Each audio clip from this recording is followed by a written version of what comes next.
Hey guys, real quick, this is going to be slightly different than some of the other stuff that we've done, but we've already reviewed this game on the podcast itself. But one of the things I want to do was show you the visuals behind this game. So this is Draco Magi. And like I said, we've already reviewed it, so I'm not going to be going into gameplay or anything, but I did want to show you at least the cards and the visuals. And again, this is a prototype. So some of this stuff I already know has changed, like the design and layout of some of these things have changed.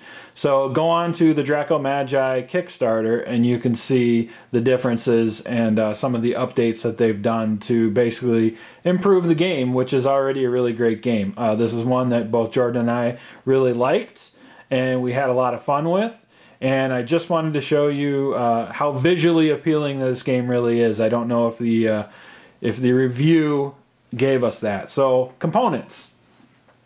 It's basically a two-player game where you're sending dragons into the battlefield against each other. So you've got a gold deck and a green deck. And what makes up this deck are a lot of really cool dragons with special abilities and so one of the layout things I know is some of these icons have switched around. Again, go check out the actual website. It's hard to see that guy up top. That's a shield. It has a 3 in there. This is the melee of 4. And this particular dragon does not have a ranged attack. If it did, you would see... Let's find us a range. Here we go. This guy's got a range attack of 1. Melee of 2 and shields of 2. And of course they all have these special abilities that you got to take into account as well. The battle fury here, this is our battle dragon, and basically his ability is that he takes 2 hits to die instead of just the regular one.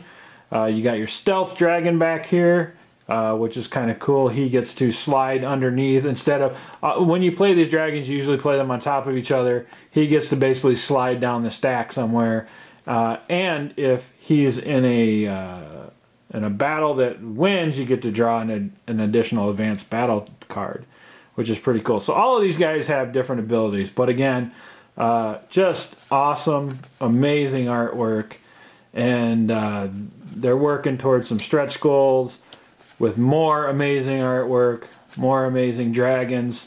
So that's your basic dragon deck there.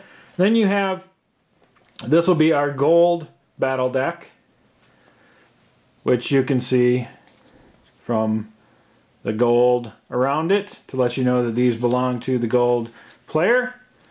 So the battle deck, this is kind of cool. It's a dual use deck. So when you're in ranged combat, you just use the top here and go by bursts.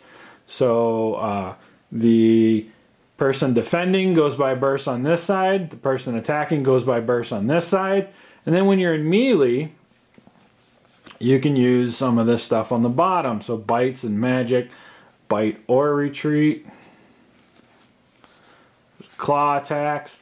And of course you see these symbols down here on the bottom. These are the symbols we were talking about for combo attacks.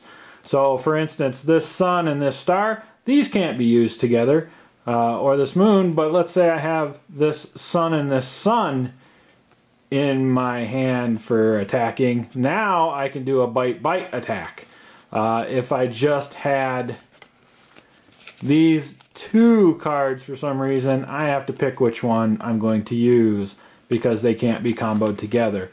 So that's what those little symbols on the bottom are. Here's one that can be used in any combo. So you'll basically be using these and their special abilities for melee attack, and you'll use the top for drawing to either defend against a ranged attack or to produce your ranged attack. That's what those guys are. So same thing over here. This is just your green deck, but you know, you got your green battle and your green dragons. This little guy here, just a start player. Or first player.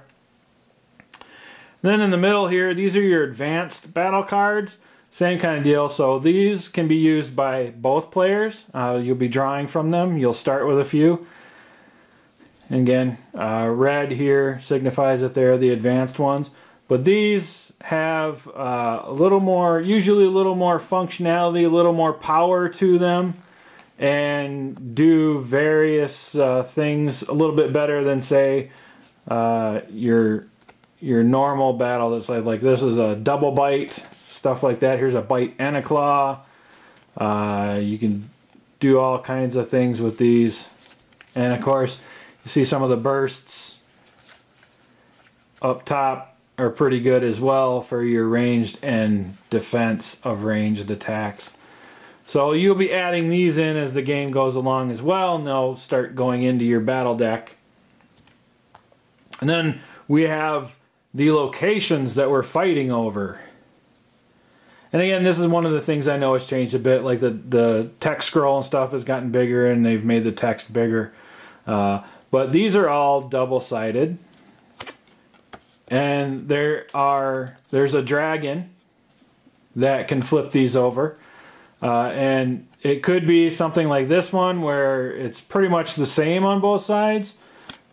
The only thing that really changes is the gem. So there's a special ability for, every battlefield has something going on, and that'll be in the scroll. And of course, since it's a two-player game, you'll be attacking and defending, I guess, on both sides here.